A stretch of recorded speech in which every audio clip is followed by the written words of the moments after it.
Book 5, I Am Zero, Chapter 40, 23, January 2023, Monday, 6:42 p.m, Eastern Standard Time in Australia. Like a warm kiss on the lips, sunset touches Mount Biwa and slides down the mountain with a reassuring embrace, leaving the horizon looking like colour on an easel, lasting forever. Across the globe, LP is about to find himself in another octagon structure halfway around the world. 22 January 2023, Sunday, 11:40 p.m. Stealth and patience will have him walk towards the Moroccan gate and mingle with tourists gobsmacked looking at the dome, gold leaf covered it. And the faithful believe that Prophet Muhammad ascended into heaven on the spot. 5 years ago, LP last stood on Wild Horse Mountain when lightning struck the octagon tower 123 metres above sea level. He's about to fulfill a promise to get his hands on the original scroll. And here on the mount, his journey continues to reveal and unleash the full power and imagery within the scroll. Before leaving the dome, he helped himself to a garment that would have him look like one of the locals.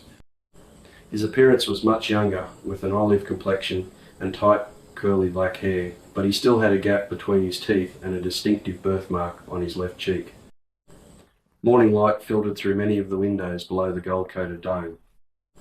The door facing east opened with a blast of light, followed by cleaners with mops and buckets, and left it partially open. LP seized the moment and walked out, while the cleaners had their heads down, mopping. The Moroccan gate was in sight, with tourists crowded around being tourists. He made small talk with one of the foreigners who spoke English. "I'm looking for a place to crash. Anywhere you can recommend. Follow me to my bus. It's going to New Citadel Hostel. You might find a room there." It didn't take long before they arrived at the hostel, and LP was able to check in for the night and paid in US dollars. His new friend was standing next to him and asked, "US dollars? You're not a Yank, and how come you've got no shoes or backpack?" "Well, good question. How about I answer that over a bite to eat? Say we meet in the foyer at 7.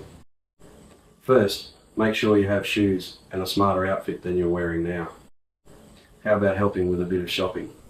I've got nothing to take to the room right now. Who travels with no phone, no luggage, and only a fistful of dollars? Would you believe my son when he went to Thailand? So you're married?" "Well, I'd say separated for 5 years." "Okay, my name's Tina. How about you tell me what's yours? Then I'll get James, our host, to phone for a cab and I'll show you where to go."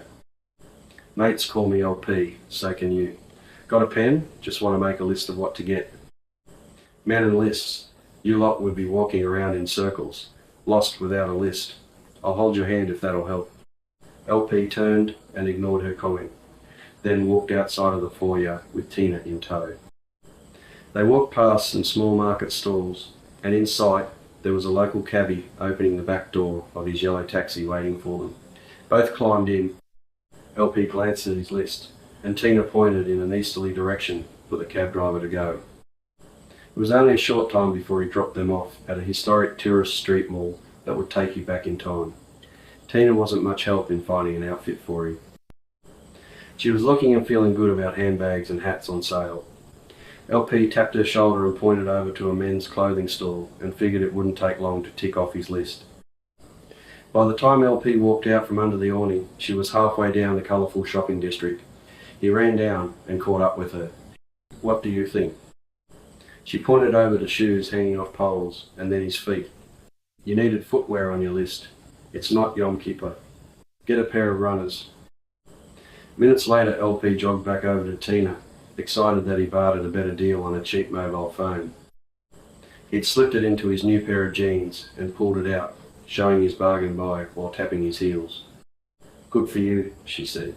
"A pair of Nike knockoffs. That's a lot better. Can't wait to see if you've table manners too." LP ignored her comment. Opened up the back of the phone and slotted in the SIM card so he could get access to his crypto wallet. He was running low on cash and would use the BitPay QR code to pay for anything else that had a MasterCard accepted sign. LP phoned for a cab, and they arrived at sunset as shadows from buildings across the road rolled up the hostel windows. They were getting to know each other better when Tina pointed up to the rooftop before entering the foyer. Why don't we finish watching sunset up there over a couple of drinks and a bite to eat early? I'm starving. What's up there? A restaurant? It'll rock your socks off. Oh, you don't have socks. Doesn't matter. It's got the best view over the old city you'd die for. Well, what are we waiting for? You, to get your runners in top gear up 4 flights of stairs. Go. Both tried to enter through the rooftop door, but became squeezed between the doorway. But there was going to be only one winner. LP turned sideways and let her pass. He bent forward, touched his knees, and took several deep breaths as the waiter showed them a table. LP ordered a bottle of the local wine after it was recommended by the waiter and asked for a jug of water. The waiter said he would bring a menu shortly. After he came back with water and 2 glasses, he uncorked a bottle of white and filled their glasses. LP tapped and said, as she placed her fingers on the glass stem, "It's to friendship in this historic city. Smell it, breathe it, and taste its history. Are you a poet now? Wordsmith, maybe. Definitely not a poet. Just a traveller looking for someone. Gentleman or Sheila. Tonight it's just the 2 of us. Tomorrow it's a bloke named Yusuf. He has something I want." "That's a very Arab name." "How do you know him?" Tina asked, while tilting her chin back and gulping down the sweet taste of wine. "Don't get too ahead of yourself. Long story. Don't want to bore you with the past." "I'm interested. You've got my attention." "After we eat. You said you're starving." LP waved over the waiter and asked when could they order. The waiter returned with pen, paper, and a menu.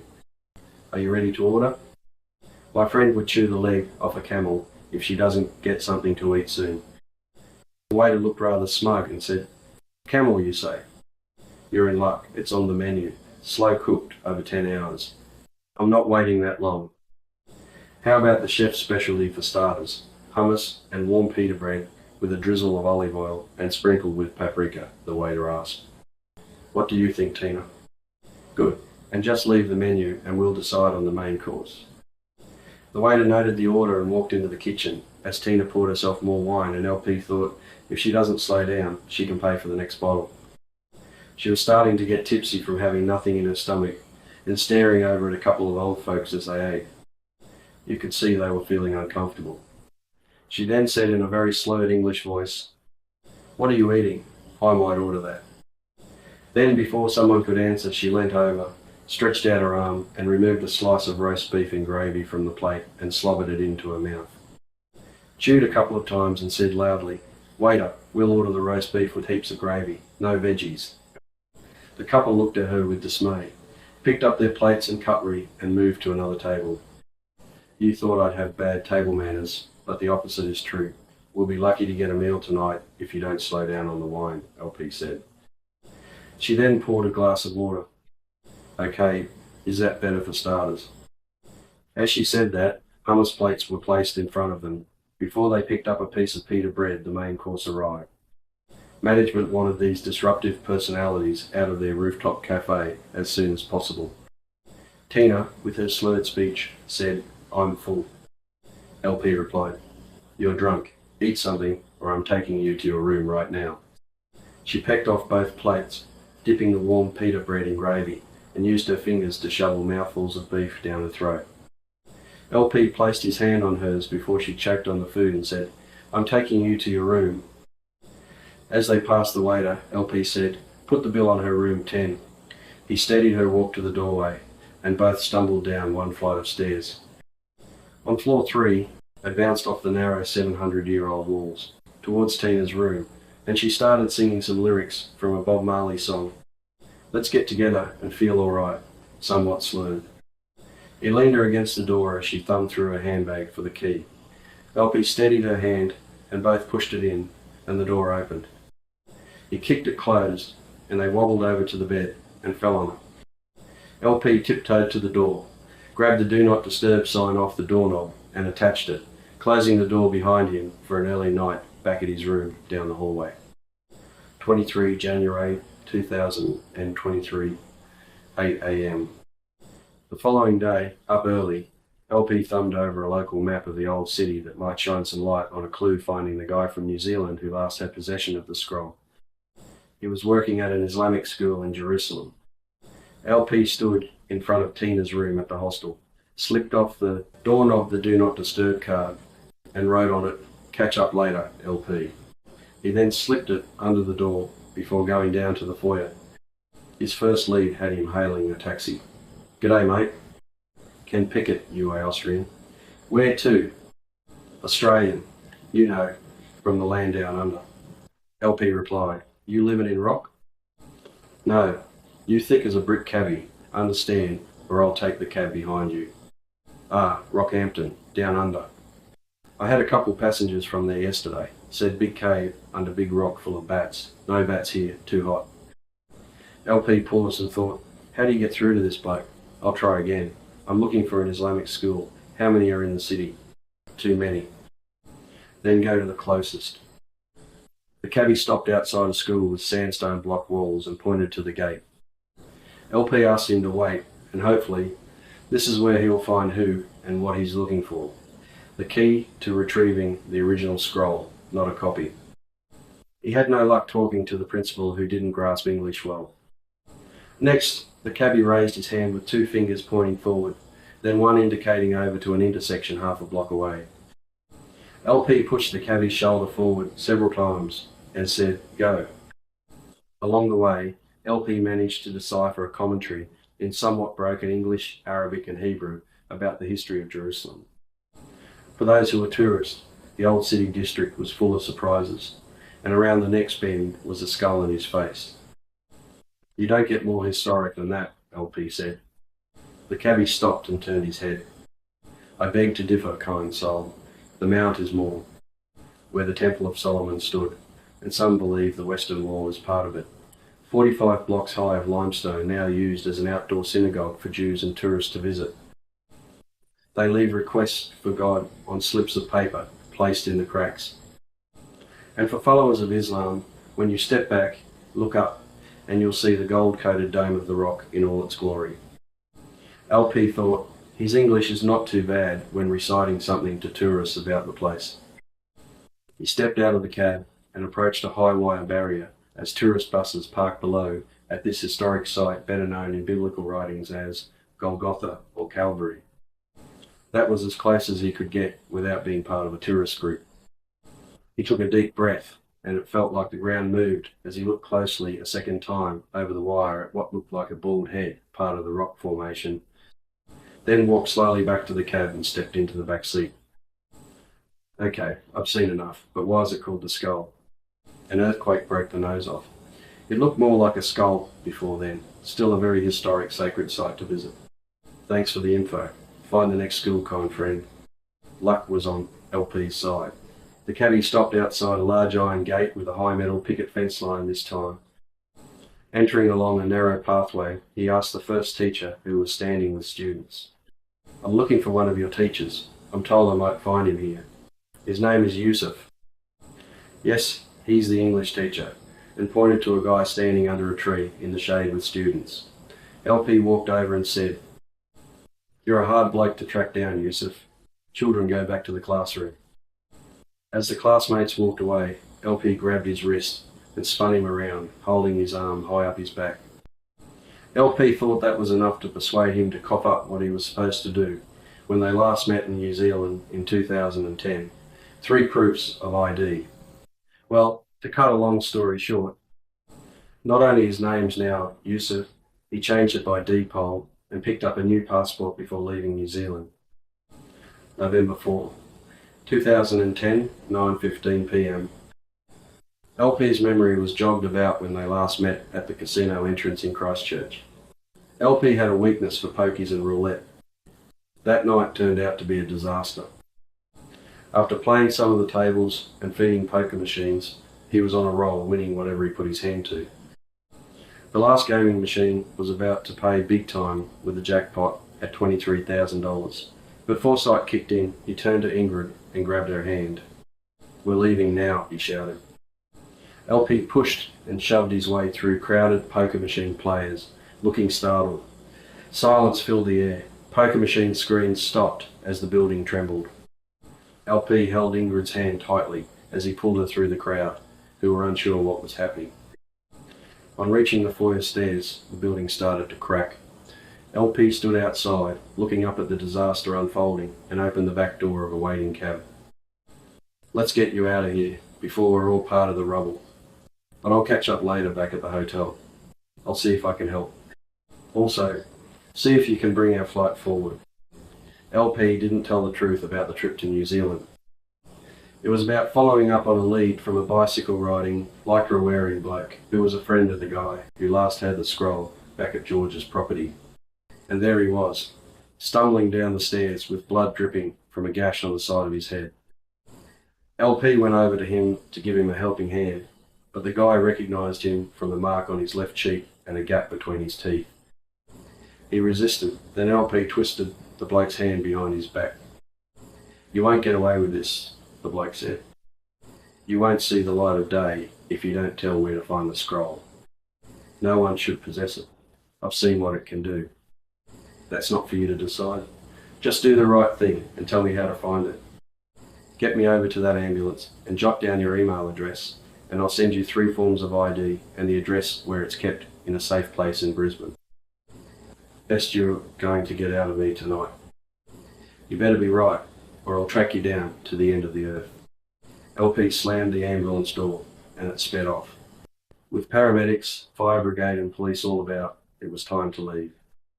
He walked from the disaster zone and could hail a cab back to the hotel. January 23, 2023, 11:15 a.m. This time, Yusuf provided a mud map of the basement layout next to King George Square underground car park, and where to find the scroll among works of art on the second shelf. "Thanks for waiting. Let's take a look at the Wailing Wall, and what's your name?" "Mo's good." "How about telling me about Solomon's Temple, Mo?" "Nothing has been found from the first temple destroyed in 587 BC. The second temple was built 70 years later, then in Herod's reign expanded its boundary. But the temple was sacked and burnt to the ground by the Romans in 70 AD during a failed uprising called the Great Revolt. Only the western wall remains as a place of worship. That's where we're going. It's not actually the foundation stones of Solomon's Temple. It's a retaining wall built during the period Herod was appointed head of Judea by the Romans. What dominates the skyline now is the Dome of the Rock, a revered site for all Muslims. And if the Jews who pray 3 times a day for Solomon's Temple to be rebuilt on the same sacred place, all hell will break loose, and a jihad would be called, and all Muslims will defend the holy site. "Okay, it's as close as I can get. Just follow that laneway. I can't drive any further. Do you want me to wait?" "Keep the meter running. I'll be quick, Mo." LP walked fast towards the stone wall while pulling out a pen and notepaper he still had from the mall. He stopped in front of the imposing sight that left him breathless. He then wrote on the slip of paper what he'd like from God and thought, clothing optional, folded it and did what others were doing. He climbed a ladder next to a bloke, banging his head against the wall, reached up as high as possible and wedged it into a crevice between the limestone blocks. He returned to Mo, who was still in the car park, and stepped into the back seat. "Worth the trip. We'll head back to the hostel, but you haven't seen the Dome of the Rock." "Maybe in my dreams I have." "Okay, we have time. What can you tell me? I'd like to know more. Is the Moroccan gate the only entry?" "You know more than you're letting on." "Maybe, but cabbies would hear heaps of stories about the place." "Yep, the best one's about a European back in the 1800s who managed to get inside and sketch the rock encased under the dome. His fate was sealed when an intifada was called. He was never seen again." "Tell me more. How did he get in?" "The Al-Shaibi family have the key in possession for the past 15 centuries. I guess then you know where they live. You're a cabbie. Would you take me there?" "I could, but I don't think you'll get past the front door." "Do it anyway, and I'll come back to the dome later." Mo didn't have to drive far. The family was just around the corner. LP looked at the imposing doorway that you'd need a battering ram to get through. He stepped out of the cab, walked to the front door, banged a large metal handle twice, and waited a while. The door opened. "Who are you looking for?" "I want to show you something about the dome." "What could you show me that my family doesn't already know? We are the keepers of the key for the past 15 centuries. then you know about the maths. Yes, the size and the dimensions of the dome. It's mathematics in all its heavenly glory. Well, take a look at this. At first, the old man looked startled as LP reached into his jeans. He pulled out his pen and wrote on the old man's palm a math equation. "What are you doing?" From his other jean pocket, he pulled out a compact mirror, opened it, and angled to what was written. "Praise Allah, what do you want of us?" LP was back at the cab, opened the back door, and he stepped in. "Mo, back to the hostel. I'll see the Dome of the Rock tomorrow." Chapter 41. LP was between a hard place and a rock. Without a passport, catching a flight to Australia wasn't an option.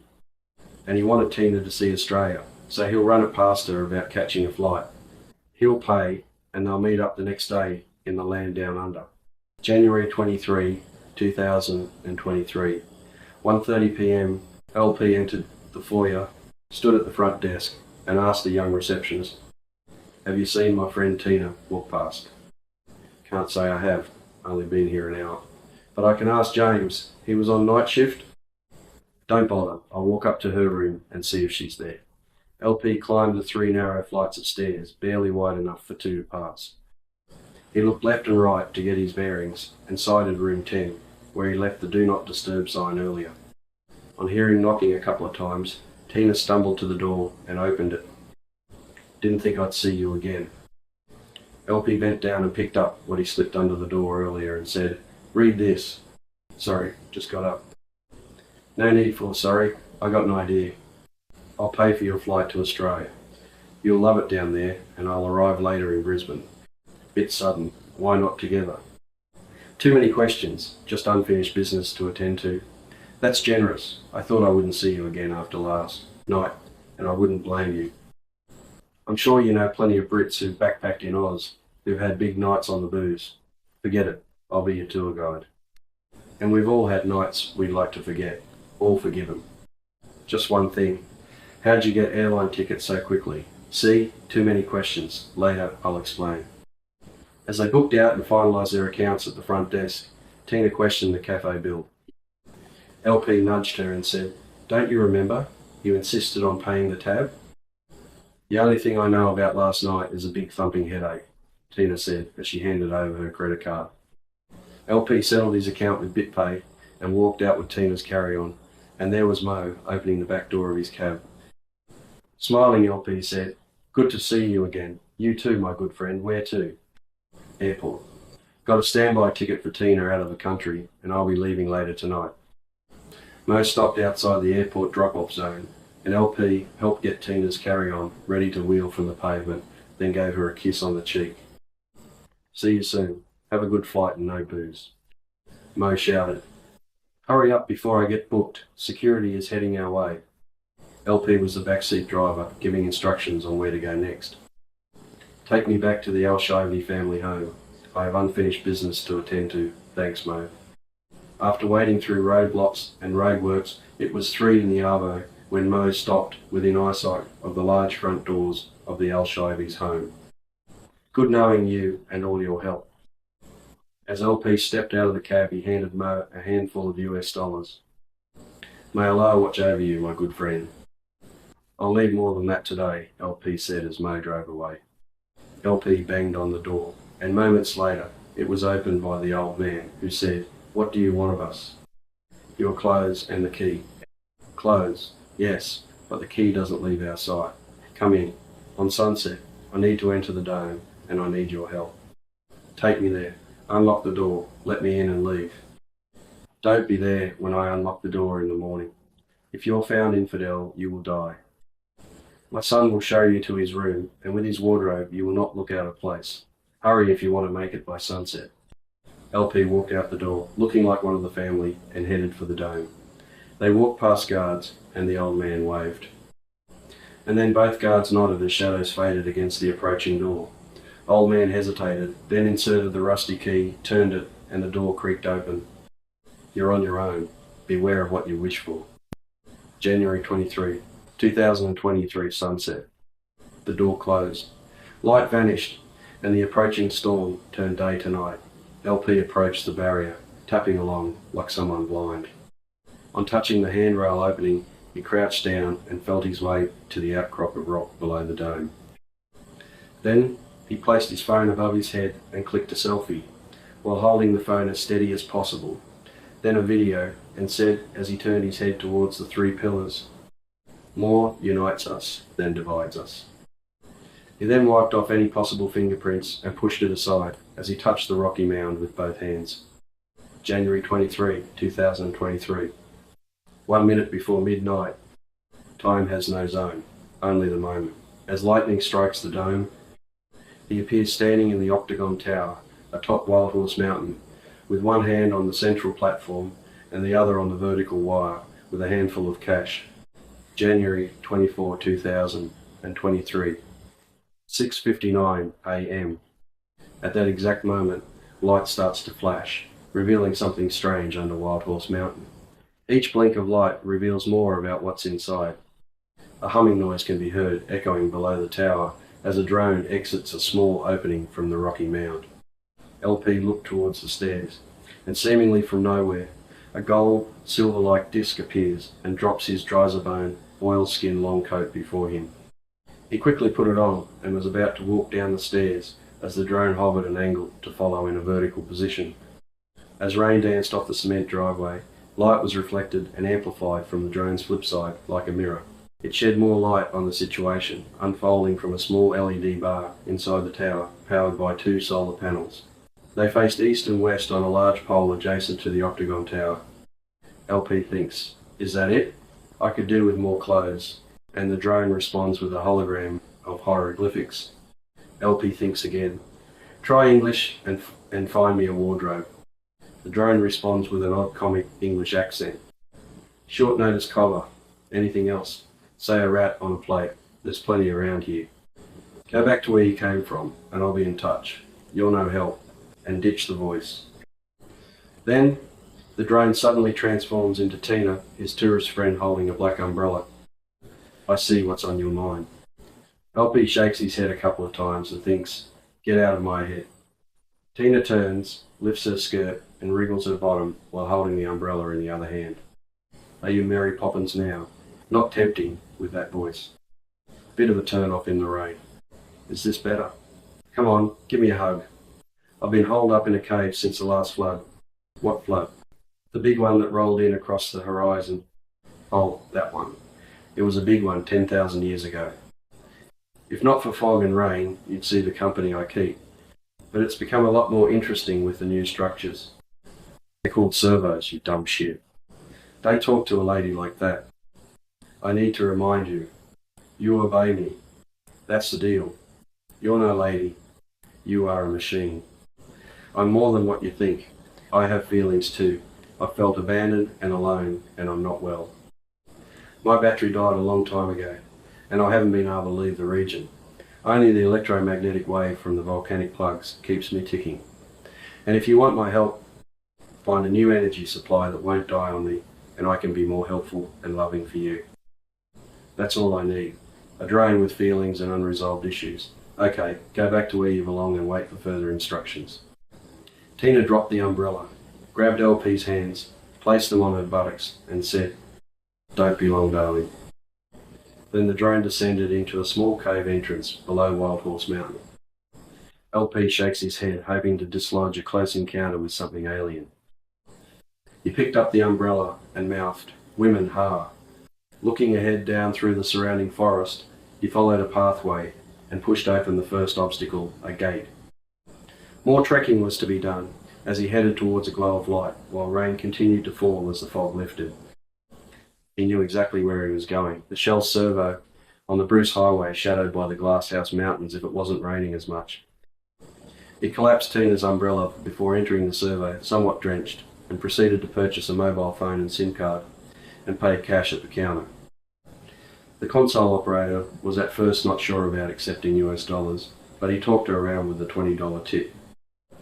He walked into the adjoining Hungry Jack's eatery and sat down and inserted the SIM card and made the call. The number was written on the palm of his hand that clenched a few dollars. Tina answered on the hands-free car phone. "Where are you?" "Where are you?" LP replied with a quiver in his voice. "I asked first." Are you okay? I'm freezing. It'll be good when you pick me up. It's bloody raining out here. Certainly not the Sunshine Coast at the moment, more like where you're from. Have you left the airport yet?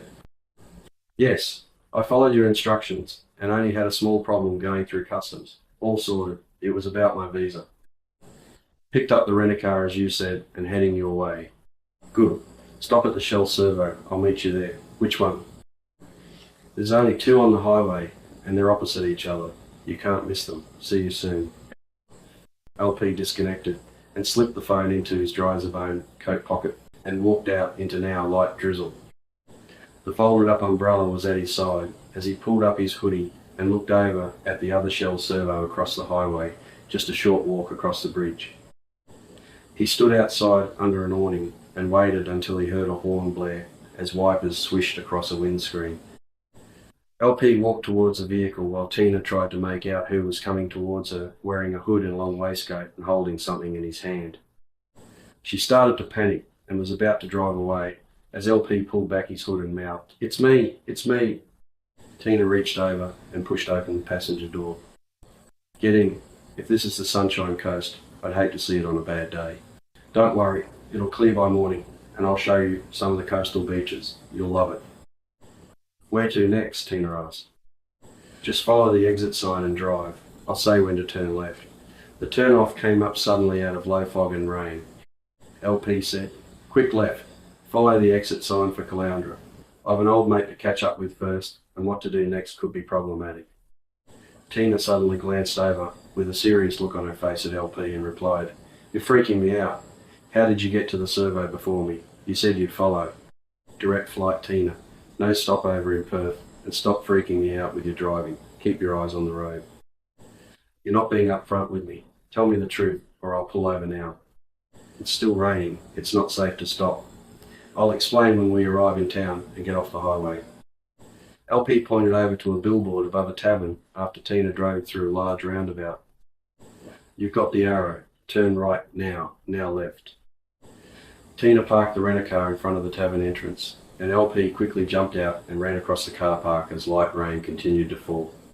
Looking like a wet rag, he walked to the front bar. "Hey mate, where's reception to book a room?" The barman pointed over to a hallway.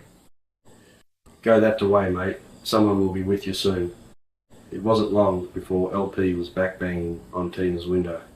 "Hurry up, I've got an early booking. Follow me around the corner." Tina parked under the awning out front of room 23. LP opened the back door and grabbed her backpack, left the umbrella on the back seat, then unlocked the motel door, pushing it open, and both entered. He placed her backpack on the bed and glanced over at her, about to say something. "Rest up, I'll be back later. Got to catch up with a mate I haven't seen for a while," LP said. "It feels like you're dumping me here. Will I see you again?" As Arnie would say, "I'll be back." "You're a funny guy, a bit weird, but interesting. Okay, see you later." "Just one thing, throw me the keys." Tina just shook her head, thinking, "I don't believe this guy." "Catch, you're a piece of work. Do one thing, bring the car back." LP turned and walked out, not before blowing her a kiss. Tina just shook her head and said, "Go before I change my mind." LP was about to open old wounds as he drove towards his old mate, Cato's place.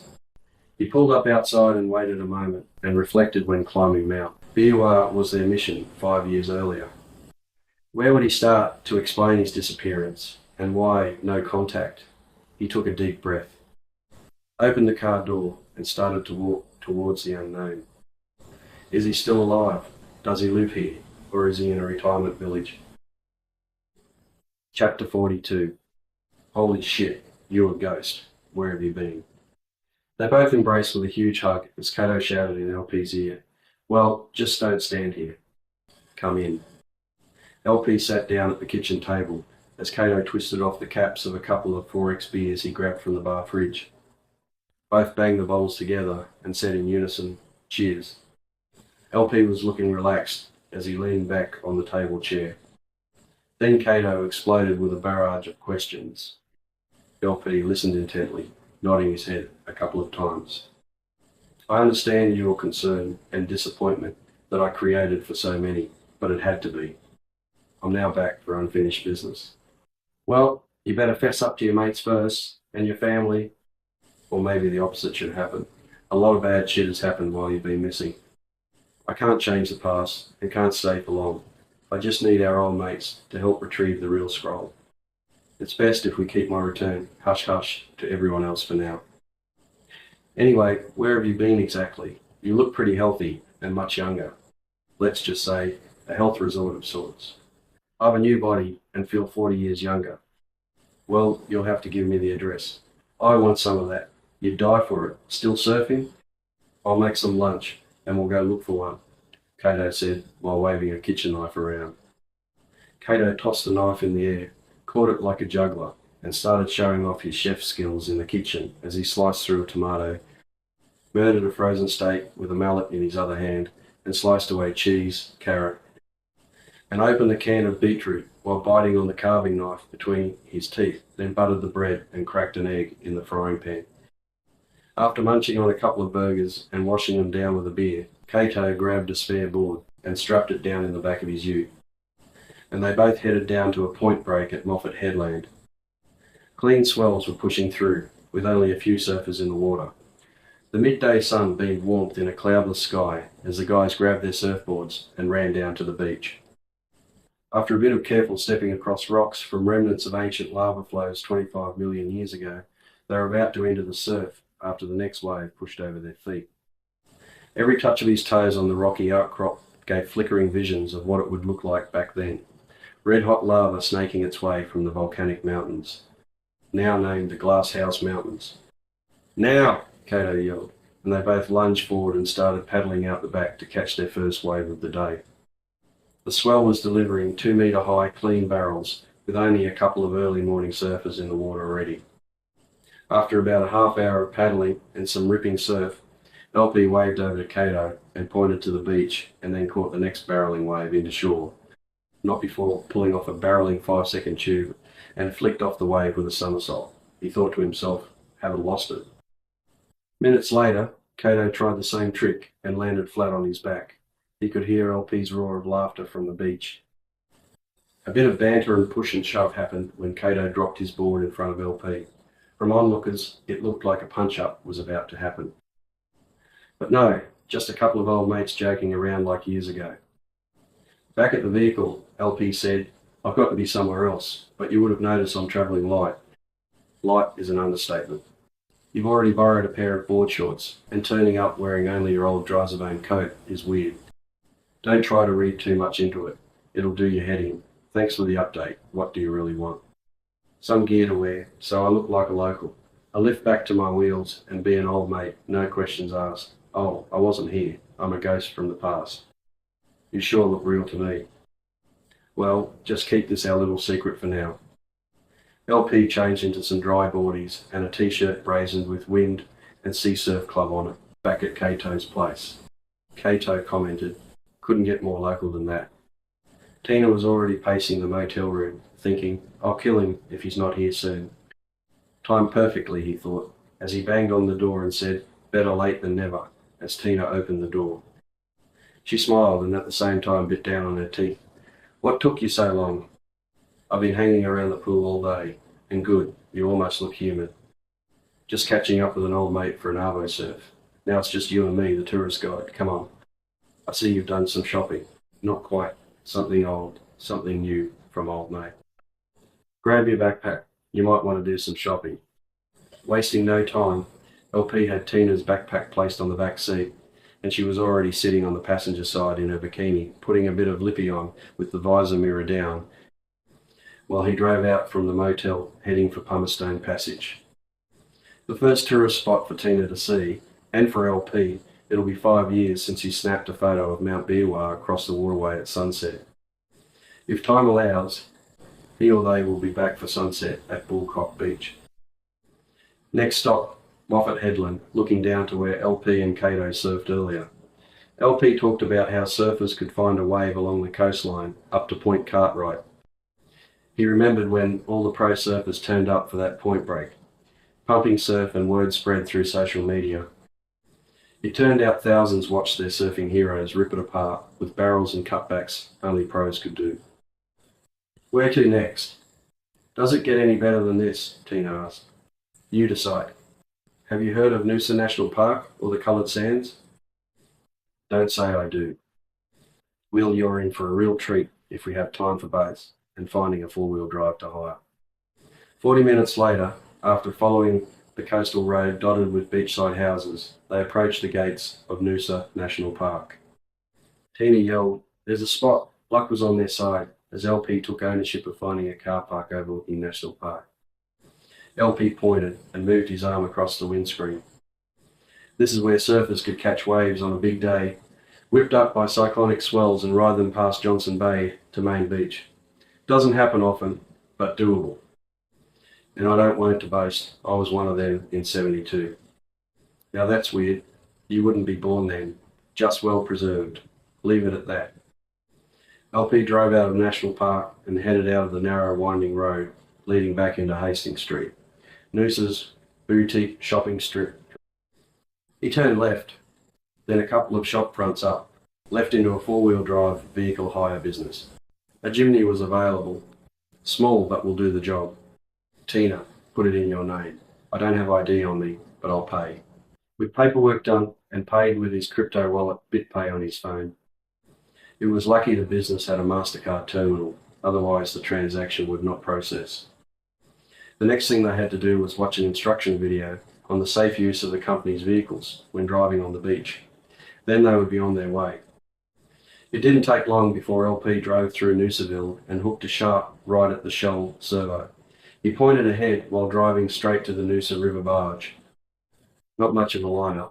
We'll drive on straight up. I don't understand your Aussie lingo, Tina said, looking a bit confused. I mean, we don't wait. We'll drive on now. No waiting. Understand. That's a mouthful. I'll have to learn the Aussie way of saying things and get to the point and giggle. As the diesel engine fired up, the barge started to move across the river, pulled by two large metal cables rising out of the water. LP pointed over to Richard Branson's island paradise named Makepeace Island. When you meet one of my mates Brownie, ask him about the crabbing mission around the island. He likes to brag about who he ran into there. What, Branson? You'll have to ask him. The engine throttle cut and the drawbridge banged down, signalling for the first vehicles to drive off by LP's little four-wheel drive hire vehicle, oddly named Jimmy. Bump bump as he hit the embankment and floored it onto bitumen. The next obstacle was a couple of clicks away, the third cutting. First, he stopped. Let the tyres down to 20 PS. Then back in the white-coloured Jimny. He revved the engine and started to plough through soft sand to the top of the dune. With adrenaline pumping, LP pushed the accelerator down to the floor, then followed deep four-wheel drive sand tracks to wading waves pushing up the shoreline. With a couple of twists and turns, wheels got traction on wet, hard sand. How'd you like that? He said while banging a couple of times on the steering wheel. Bit of a roller coaster. Just wait a while. Just need to screw my head back on, she said with a large grin. Well, hang on. There's plenty more of that ahead. They were about to pass a sand track up to Tiwa Beach Township. No bitumen roads, just sand tracks, beach houses, and a helipad. LP said, "Quick detour. I'll show you my mate Bear's holiday house. He rents it out and only uses it when he's got a break from business. So we could stay." "No, we've already got a room for tonight. Anyway, I can see beach towels on the rail. It's rented. Should have been here in 2010. New Year's Eve went off with a bang. I'll tell you more about it. Just a minute. We're about to drive past his place." LP stopped and pointed to the veranda. "That's where we spotted an old mate, George. Hadn't been with us for a long time. Mind you, we were passing around a big fat joint at the time. Embers from fireworks were still glowing on the ground where we had a run-in with a crooked cop and his cohorts. It worked out okay when they all disappeared from the helipad. You and your mates seem to attract trouble. Nothing on the horizon, is there? Only sunset, you'll see. What about George?" "He said he was doing okay. We think he was a ghost. You know, too much dope, leave it at that." Before motoring on, LP walked over to the deck and a door opened with a bloke standing at the entrance. "Who are you looking for?" "Just something left behind." "Good luck if you're looking in the sand. You'll need a metal detector." LP walked towards the deck and reached down, removing something from the front stub. He gave the thumbs up and returned to the vehicle, showing Tina the keys, and dropped them in the console. Before she could ask what are they for, LP was already following the sand track past some pretty fancy holiday houses worth millions. Then back on hard sand destination, Double Island Point Lighthouse. What are the keys for? It's a surprise. I don't like your surprises. She closed her eyes and gripped the handrail above the passenger door. Tina was in for a bumpy ride and washouts she didn't want to know about.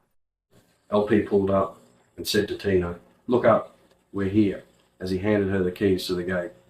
A gate to where? The lighthouse? Did you have your eyes closed all the way and didn't see it? Can't say I did. Well, hurry up, we'll miss sunset. Try the bigger key first. LP drove up towards the headland after Tina locked the gate. What's the second key for? Tina asked when she was sitting back in the passenger seat while looking back along the coastline of Tiwa Beach. Ahead, buildings painted green, being bright in the midday sun, like emeralds in the sand. Gusts of wind whistled through bushland, waving them through the sand track, while the lighthouse stood like a monument to the past. LP stopped and parked opposite the buildings. No time to wait. It's just a quick jog up to the lighthouse for sunset, and the key is to unlock one of the houses. Tina smiled as they watched the sun slowly slip down behind a stretch of high rainbow-coloured sand dunes, reaching out like a painted hand touching Rainbow Beach Township with a fingertip. A blend of changing colours on sunset and the rainbow colours of the dunes pointed to the largest sand island in the world, known Kagari by the tribal elders. But most locals know it as Fraser Island. Who needs to go to Europe when you have scenery in your backyard like this? Tina responded in amazement. I agree. Been coming up here surfing and fishing for a very long time. You're not going to tell me since the early 70s. Yep, bit of a long story. I'll fill you in later. Okay, another question. How come two houses on the headland and nobody's home? It's a surprise, I said. You've got a house to yourself and I have the other key for the other one when I look for it. Should be under the front step. We're staying the night. Booze free. No TV and no phone reception or internet most of the time. That sounds boring. Sounds like an early night for me. It won't be boring as the sound of the waves roll in against the headland while we sit around the fire. A gentle glow on the horizon will signal a full moon rising across the ocean at about 7. Look up and you'll see twinkling stars welcoming this heavenly body. You'll love it. Not like dreary England, but look for something warmer in the house to put on. It's going to get cooler later. Good idea. After looking for firewood, then you can show me my room. It wasn't long before LP had the fire pit raging and Tina rubbing her hands close to the fire. LP pointed over to a couple of chairs under a nearby tree and said, I'll grab a couple. With all that was going on, Tina started to relax around the fire and asked the obvious, where is everyone? It's a bit spooky in the dark. Where are the lighthouse keepers? Long gone. Only ghosts of the past haunt this place. So lock your door, and if you see one, scream out. Are you trying to scare me? It won't work. I've been in plenty of haunted castles in the old dark. Try harder. Well, sounds like you'll get a good night's sleep. I'm still wondering why no one's here. Wilderness Society looks after this heritage-listed site. A friend of mine is letting us stay for the night. He'd normally be here by now, but he's only coming up later in the morning. We'll be out of here by then. You can meet up another time if we have time. Time passed under the stars as the fire turned to glowing embers, as LP downed the last drop of beer. I'm hitting the sack. I'll see you in the morning for an early start. January 25, 2023. Early morning light filtered through the window as Tina stirred while two kookaburras perched on a nearby tree laughed. She stretched her arms and slid out of bed in the same clothes she had on last night. If she was running out of the house chased by a ghost, she wasn't going to be naked. As she looked out the window, she spotted LP walking towards the lighthouse and decided to follow. She just caught up as LP snapped a sunrise on his phone. Good morning, Tina said. LP replied with a wide grin and placed his hand around her. Can't get better than that. I think yesterday was just breathtaking. True. About 10 minutes passed, and they didn't say much while strolling back to the fire pit where embers were still glowing from last night. They were holding hands as if in a teenage romance, and were starting to understand where each was coming from. Chapter 43, January 25, 2023, 8:15 a.m. The drive back along Tiwa Beach was uneventful, except for stopping a short distance before the gate to watch a pod of humpback whales heading north to their breeding ground, Harvey Bay. They were in a playful mood, as LP snapped a couple of pics, as whales performed acrobatics with breeches, leaping belly up completely clear of the water and arching back with a loud thud, with their white bellies shining in the bright sunlight. And among the pod, splashing flippers sprayed water like children, playing with water guns. LP looked at Tina and said, "It's hard to imagine whalers almost hunted these magnificent creatures to extinction. Only the closure of the whaling station at Tangalooma on the inside of Moreton Island saved them. Otherwise, we wouldn't be seeing them pass Double Island from the cold depth of Antarctica." LP drove forward, and Tina unlocked the gate, pushed it open, and waved him on. She locked the gate, and they were on the way back, driving along the beach on the outgoing tide. As they passed the Tiwa township, Tina asked, "Ain't you going to return the keys?" "No. Old mate has a second set." Minutes later, LP had the accelerator pushed to the floor as the steering wheel twisted and turned as if it had a mind of its own, spraying up a sandstorm in the tracks before making it up and over the third cutting dune. He stopped when he reached a car wash station and hosed off the vehicle and pumped up the tyres before returning it with a full fuel tank. LP parked outside the four-wheel drive business and returned the keys. After a quick inspection by the manager, they were right to go. It wasn't long before LP parked Tina's rent-a-car back at the motel and didn't stay long. "I'll borrow your wheels again if you don't mind. You're going to take it anyway. Go, I need a nap and find me later in the pool. I'll be back before sunset." Walcock Beach is the next tourist spot to show you. It's something special. That's an odd name for a beach. Yeah, named after one of the early pioneers of the district. Some blow-in from over the border wanted it changed, didn't think it was good for tourism. Well, she was put in her place by the mayor. It wasn't going to happen. I knew I shouldn't have asked. "Okay, I'll see you later." LP drove over to Cato's place to make sure his plumber mate's ute was right to go for tomorrow. After a quick chat, they headed over to Charlie's business. Charlie knew they were coming, and the first thing he said, "You know it's a cashy. Better still, US dollars. Keep all this hush-hush, and I was never here," LP said while waving cash in his hand. "Got ya. Make sure it's back by midday, or it'll cost ya." Cato drove the ute back to his place and parked out front. LP headed back to the motel and beeped the horn a couple of times with no response. He stepped out of the car and banged on the door. Tina was in her gold bikini when she opened the door, while rubbing a towel across her buttocks, drying off. Then she wrapped the white motel towel around her waist. "What's with the banging? You'll give me another frigging headache." "No time. Sunset in a couple of minutes. You don't want to miss it." "Think I've seen enough glorious sunsets and sunrises to last a lifetime." "Not like this one. You've got to see it to believe it." "Okay, but I'm driving. We're not going anywhere else." They arrived just in time, and LP pointed to Mount Biwa across the waterway as a burning ball of fire rolled down the side of the mountain. "Look at it on your phone. Not directly, or it'll send you blind."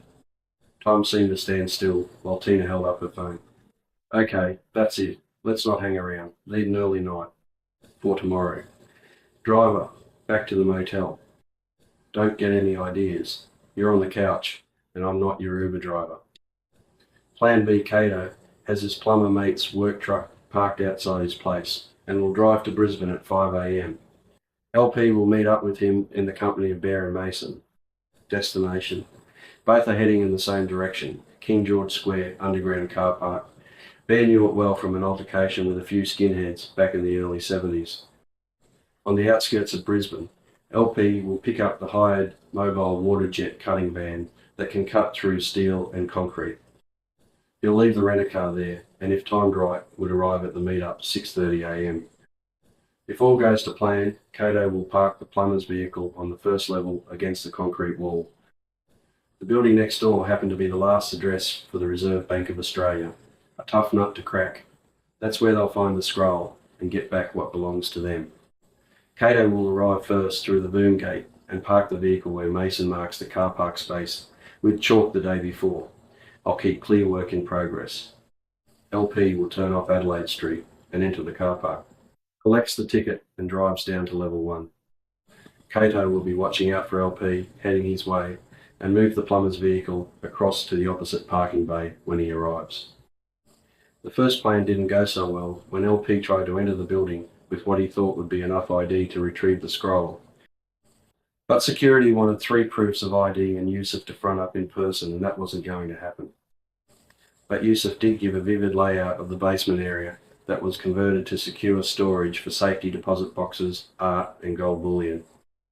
That's when LP had a light bulb moment to break into the vault using King George Square car park. This was a job for his mates, not a tourist to get involved in. Back at the motel room, he eyed off the couch, then thought, I need her rent-a-car, and he needed the drone to phone tap a call that would be made. LP followed Tina into the room and touched her hand. She turned and looked at him with suspicion as he slipped her car keys into his. Ah, so that's what you're after. I thought you had something else on your mind. Maybe later. I need to borrow your ride again. I'll be back tomorrow, and we'll finish the tourist thing around the Glasshouse Mountains then. I don't believe you. You're still a piece of work. LP moved forward, embraced her, and they both dropped onto the bed as LP planted a passionate kiss on her lips. I'll stay the night, but we'll need to be out of here by 5. 5 what? And the couch is over there. 5 a.m. That's the what and why. We're heading for the big smoke. Got some work to finish. January 26, 2023, 5 a.m. The motel door slammed shut. LP and Tina are motoring south along the highway with little traffic towards Brisbane, but first he turns off and enters the exit for the Shell servo, where he bought his mobile phone. Stopping for fuel, are you? Good, I need a powder room, Tina said in her very English accent. No time for that, as he drove past the servo and turned left, then right, and headed towards the pine forest. I said I need a loo. Hold on, I'll stop in a minute.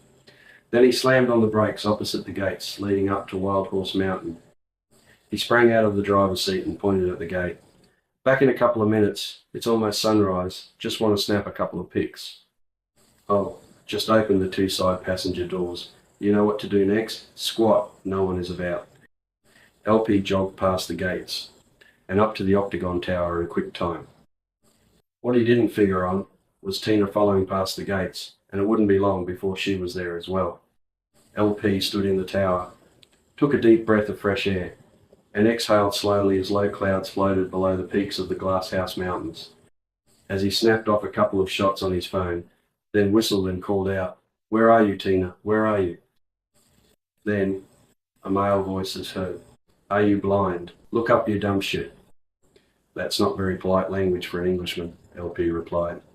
"If you haven't noticed, I'm black, a Paki, and a Londoner."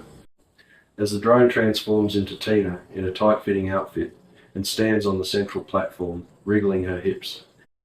"Get her out of your mainframe. You are a drone and stop the mimic of my navman." By now, the real Tina is standing at the bottom of the stairs, with her mouth open in shock, looking at a mirror image of herself. Then the drone mimicked Tina's voice. "Nice to meet you, Tina. Anything I can get you?" Tina looked bewildered as she continued to glance up inside the octagon tower. LP pointed down and said, "Stop there, I'm coming down." Tina, the drone, is left standing on the platform, dancing around, holding the wire. She looked like a pole dancer, while LP attempted to explain what's going on. "So what's the story?"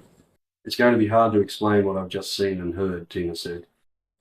Then Tina jumps off the platform, lands on the floorboards, and slides down the handrail.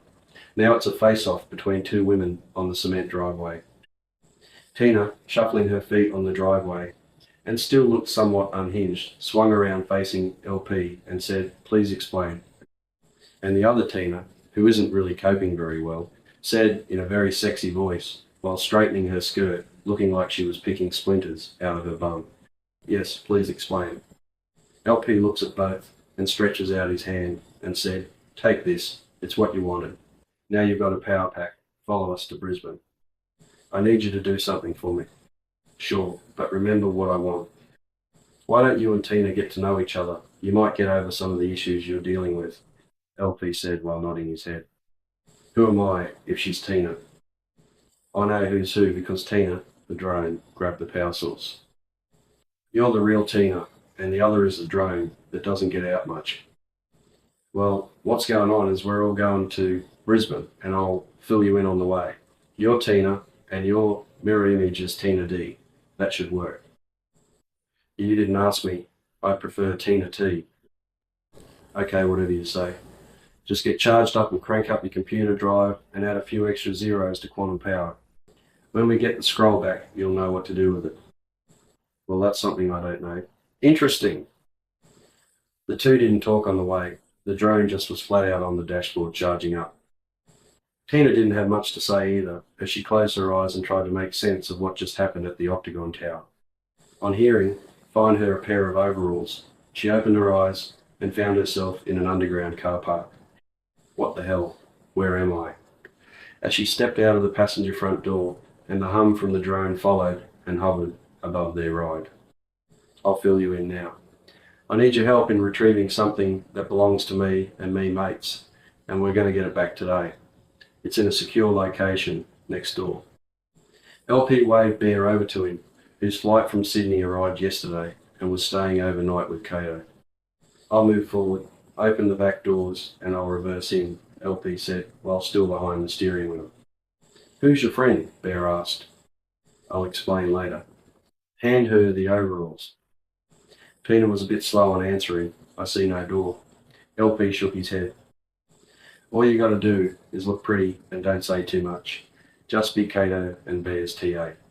Step into those grey overalls Bear's holding, and we'll all be ready to help find the rolled up parchment. It'll look like the backside of a canvas painting, and it will be on a rack with other works of art. That area is secured with chain wire that can be cut with bolt cutters if need be. But there's a door entrance. Distraction is your job, and find the key. Mason is our getaway driver, and will be waiting outside at the loading zone for a quick exit out of town. As far as anyone knows, you guys are there to fix a leak, not rob the place. We're only getting back what belongs to us.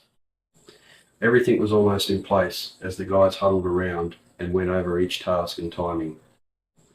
The drone would exit the car park and position itself on the rooftop of the building next door and tap into the communication tower. LP will handle the water jet drilling that will start at 8:30, and when the pinhole from drilling breaks through the concrete on the other side, setting off the motion sensors, panic will be the call. That call will be a plumber.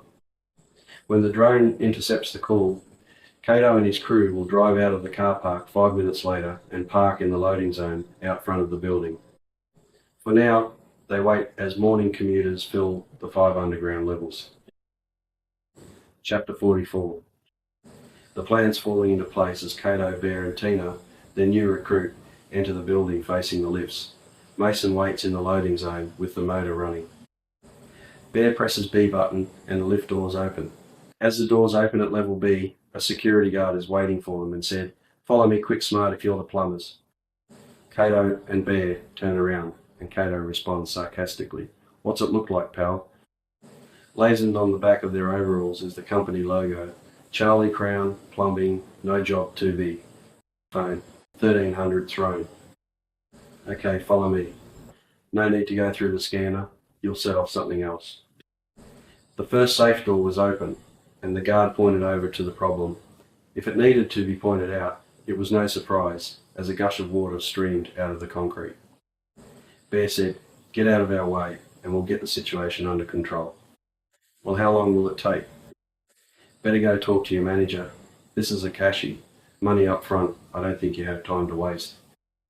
Water will be up to your ankles in minutes, and those racks over there with what looks like paintings are going to be floating pretty soon. The manager walked out of the open safe door, shaking his head. For a moment, the manager stopped as he rubbed his chin. I've heard. Look, we don't have cash on hand. We're not a bank. We only store artworks, gold bullion, and have a bank of safety deposit boxes over there. Fine. Place one of those gold bars in the tool bag. It's your call, and any future call-outs are free this year. Okay, I'll do it. Just get that burst water pipe fixed, as soon as possible. I need to move those paintings off the bottom rack, the manager said with a doomed look, as if he was facing the gallows. The manager picked up one gold bar, dropped it into Cato's open tool bag, and started to slosh over to the gate while reaching for what hung around his neck. A lanyard with a key on it. He unlocked the gate where security guards would place works of art in a climate-controlled area. Bear called out, "Our TA can help. Tina, go give him a hand." Tina followed the manager and thought, "This is good karma." As the manager carefully placed his hands on the first painting from the bottom rack and moved it to higher shelving, Tina asked, "Where do I start? Other end will be good." Karma was definitely on her side as she picked up a framed painting by Sidney Nolan of Ned Kelly worth millions and started to move it higher. With her right hand, she pushed aside other works of art on the large top shelf. To her amazement, a rolled-up parchment had her eyes bulging when she touched what felt like canvas. Just like a magician's trick, Tina continued to move the painting up with her left hand slowly, unclipped a couple of front buttons on her overalls with her right, and then touched again the scroll and slid it off the shelf. She glanced over at the manager, who was busy trying to save as many paintings as possible, then slipped it into her overalls. Tina then placed it under her yellow pleated skirt and wedged it against her thigh and thought, "Knickers, I'll keep it there." By this time, Bear had banged 3 times on the concrete wall for LP to stop the water jet. Cato had already mixed the 2-pack epoxy glue that'll fill and seal any crack in concrete. Timed perfectly, the spray of water stopped, hole plugged, time to go. Cato called out to the manager, "Job done, let's go. Mr. Manager, see us out. The cleanup's your job." As they headed towards the security scanner, the manager told another security guard what he thought. "I've looked in the bag. Let them go around. The bag's full of tools," and set off another alarm. "I don't need the fire brigade turning up next. That'll be another bill." Cato turned and faced the manager and tapped on his lanyard while smiling. "Fred, mate, Fred, I won't forget your name. Pleasure doing business with you. Remember, call-outs are free for the rest of the year." The trio now faced the lifts. Bear pressed the ground level button. Then they walked in and faced the doors. They looked blankly as the doors opened, not knowing what to expect. Did they pull it off or not? "Take your time. I see Mason waiting in the loading zone," Bear said. He then pointed at the tool bag Cato held at the back of the ute, while looking around for any coppers coming their way. Cato threw the tool bag into the back of the ute. "Good hunting, I hope, guys?" Mason asked as Bear opened the passenger door. "Well, we're not under arrest. That's a bonus." "It's more than a bonus. Wait until you see what's in the tool bag. The scroll, I hope." "Nope, Tina's got that in a safe place." Tina had something to say about all this. "Are you sure this is legal?" "Let's not stand around. Sure, it's legal. We were paid to fix a leak and we retrieved what belongs to us. Internal surveillance cameras will show who put the gold bar in the tool bag. It wasn't us. Freddie will wipe any evidence that would incriminate him in any loss of gold, and that ain't going to happen anytime soon until an audit's done," Cato said. "Good. I'm doing some city shopping. I need a new pair of shoes. These are sodden. You guys go. Bear, hand me your visa. I'll fix you up later. Don't go overboard. It's coming out of your cup."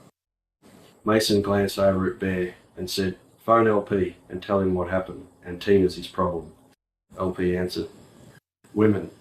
Bloody shoes. Where's the drone? No idea. Most likely it'll find its own way back to the mountain.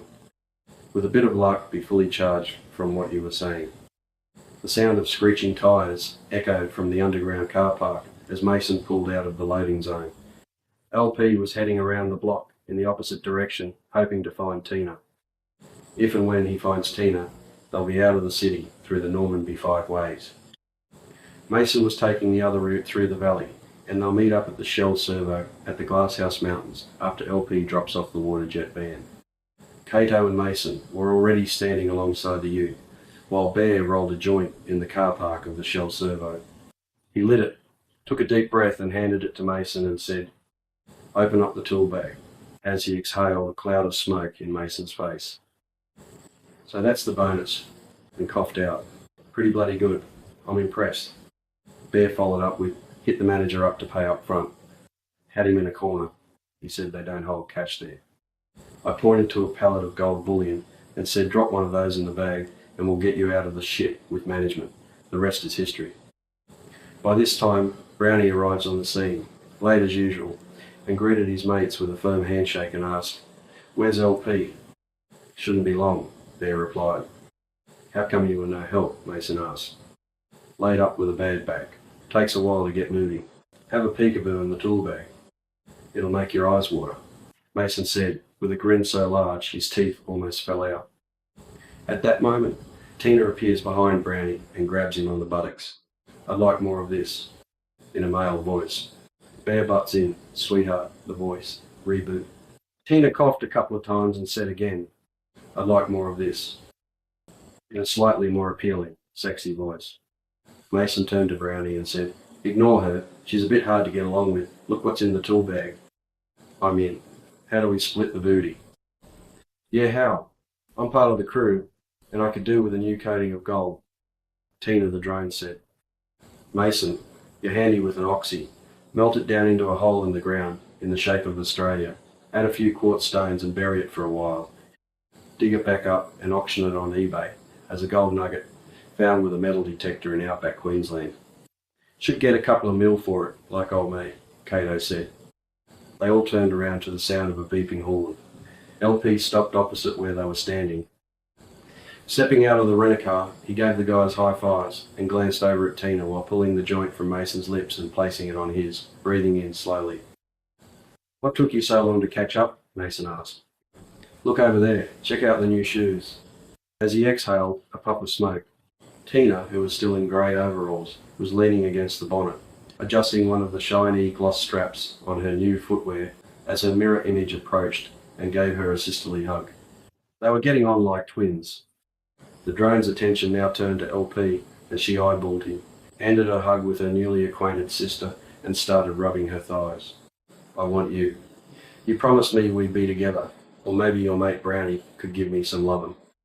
"Brownie, don't get involved. Ignore her. Tina, I don't know. I thought she'd get her act together once fully charged, but not so. We've more pressing business to attend to now."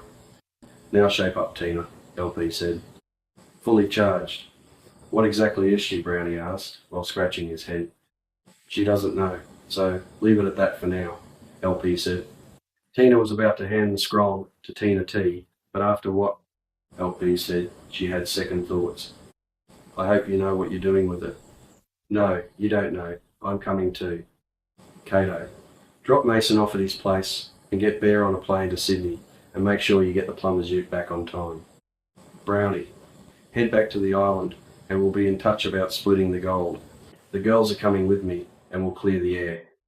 Double Trouble sat on the back seat, getting to know each other better, as LP accelerated away from his mates. He crossed the highway, spanned by an overhead bridge, then turned right and followed the forestry road to Wild Horse Mountain. He pulled up in front of the gates, leading up to the octagon tower, flanked by gum trees. He locked the vehicle after everyone got out and pointed to the tower. "Follow me. Let's get up there quick smart." As they stood in the tower, Tina T asked, "What do you want me to do with the scroll?" "First I need what's in your domain," LP replied. "What's so important after 10,000 years?" "It can wait. I'll explain when we enter. Let's go." Tina transformed back into drone mode in the shape of what still looked like a gold CD with a silver underbelly, and hummed its way down to a rocky outcrop that magically opened an area in the bush. Tina stood back as LP lifted a hatch and both climbed down a ladder just large enough for them to enter. What they were now seeing was a light-filled space that looked like the inside of a submersible with a central platform like the one above in the octagon tower, except for a colour-coded instrument panel that flickered. It looked like something out of a science fiction movie. Is it real or not, or is it a crazy dream? LP was becoming confused about what was real and what was not. He had to focus on what next. LP pointed to Tina, and then the other Tina, saying, "This is what's got to happen. Give Tina the scroll." She reached inside her overalls, lifted her skirt, and pulled out the scroll. "Now hand it to Tina." Tina placed it exactly on top of the platform, perfect fit, As she did, a facial image appeared as a hologram above the platform. Everyone asks too many questions. On hearing that, Tina transforms into drone mode and slots itself into position on the side of the console. Didn't expect that. Even more interesting was the drone's comment coming from the console. Time's up, hurry up. You're about to finish what my little angels left on walkabout back at that ancient ceremonial site, the gateway to my domain. You and your mates were in the right place at the right time, almost completing every task. Now everything converges at this moment in time, but there's always a but. It didn't go exactly to plan, did it, before the upload to cyberspace? Now it's time for pushback. Tina Love. Disable the mainframes for MAD. All nuclear weapons will be crippled across the globe. The first upload to cyberspace back in 2010 was a virus, and the trigger will come from your domain, and through the IP address g0d.co, and the hate button will be disabled. But the downside for you is more of the same, but I'll be here for you. One moment. I don't want someone or something looking over my shoulder all the time. You're cool. Stay or go. If you stay, you have the power of quantum, and with that 3D printer over there, do better this time. The drone reappears and said, Time. What timeline am I searching for? It's the last flood. That one. Bit of a stuff up. Overdid it, melting the ice cap. Incorrect calculation. Just wanted to be warmer. Incorrect calculation. It was 1 kilometre thick. There's another flood coming. Fix it or your domain will be flooded. LP had something to ask. If you're who I think you are, how come you haven't shown up before now? I am what I am. Too many questions, too many tongues.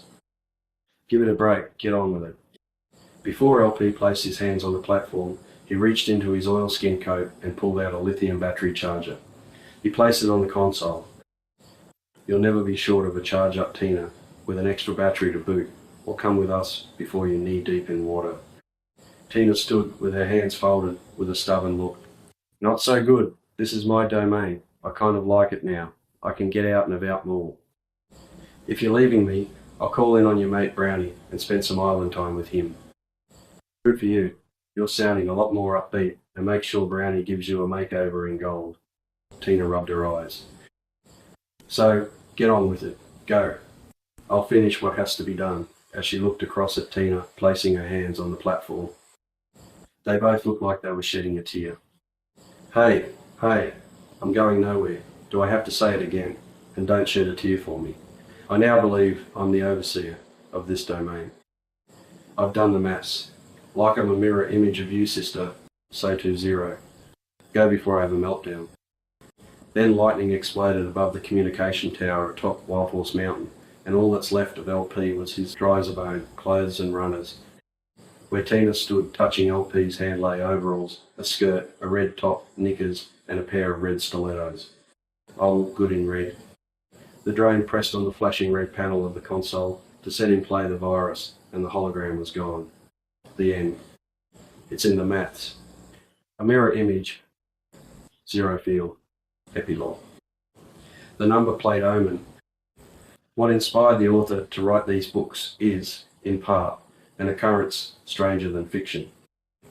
The audiobooks will keep listeners wondering how much is real, as the author weaves a storyline of adventure, numbers, and an image born from the stories told around campfires and backyard barbecues, threads inspired by actual events grounded in real-life experiences. With the exception of I Am Zero, where the author ventures onto another plane of thought to reveal what was written on the old man's hand. And if that isn't remarkable enough, the final revelation is the incident of the number plate omen, definitely stranger than fiction. True life it is. April 1996 is seldom spoken of. Even now, the memory sends a shiver through the author. Yet it was a single phone call that set everything in motion, a chain of events that began when a young boy named Jay was involved in a devastating accident. Jay had been riding a friend's push bike when the brakes failed. The bike tore down a steep hill just as a van swerved into Pakenham Street in Aruna. The collision was violent. Jay was thrown into the windscreen as sirens wailed from nearby streets and emergency crews rushed to the scene. He was taken to Nambour Hospital and placed in intensive care on life support. His injuries were critical. Doctors warned his parents that his survival depended on emergency surgery, yet no surgeon at Nambour was qualified to perform the procedure. Worse still, Jay was too unstable to be transferred to Royal Brisbane Hospital. That night, Phil was in Toowoomba on business when his wife Betty called with the grim news. Sleep eluded him. Though deeply troubled, he clung to hope, telling himself that a strong young lad like Jay would fight through. By morning, Betty phoned again. Jay would undergo major surgery. If it succeeded, it would save his life. After finishing his appointments around Toowoomba, the largest inland city in Queensland, perched high on the red soil rim of an ancient volcanic range, Phil began the 2.5-hour drive back to the Sunshine Coast. He took the familiar shortcut, northwest out of the city, then a sharp right turn to Yarraman, heading east towards the Sunshine Coast. The road wound through Kingsthorpe, Goombungee, Quinaloe, Maclagan and Kooya, descending the Great Dividing Range in sharp bends and sweeping dips. But Phil's thoughts were far from the road. They remained fixed on Jay. As he drove, memories surfaced about the teachings from old school days of the omnipresence of God's cosmic pulse, and words came to mind. May the healing Spirit of God rest upon you. Then, at an intersection he had crossed many times before, something unexpected happened. Out of nowhere, a red sedan shot into the junction from the left. Phil had the right of way. A give-way sign stood clearly for the other driver. He braked hard. The sedan narrowly missed him, brushing past without collision. Shaken Phil exchanged heated gestures with the other driver until his eyes dropped to the number plate JAY16. A chill ran through him. This could be an omen, he thought. Somehow, he felt that ignoring this sign would mean abandoning Jay. He continued behind the red sedan without overtaking it. When they reached Yarraman, the car drove into town while Phil turned right toward the coast, but the moment lingered with him. At home, he told Betty what had happened. Then he asked quietly, "How old is Jay?" 15, she replied. While Phil said with certainty, he'll make it to his next birthday. Later, lying down, he described the experience again. As he did, an image from a painting on the wall flashed before his eyes. From these strange and powerful moments, a mantra began to form, 23 letters in the first line. 23 words in total. From those words, he would later name the image, 0, and the painting would become the scroll. A few days later, they visited Jay in hospital. To their amazement, he was sitting up in bed, smiling. Like anyone proud of surviving surgery, he showed them his scar already healing well. Looking back, Phil could only marvel at the chain of events. Paramedics arriving swiftly at the scene, and a top surgeon flown by helicopter from Royal Brisbane Hospital to Nambour, just in time to perform the life-saving operation. It felt, in every sense, like a miracle. If you'd like to know more about Lewis Phillips, then check out the website at lewisphillipssignaturebooks.com and you'll find the scroll and what was written on the old man's hand.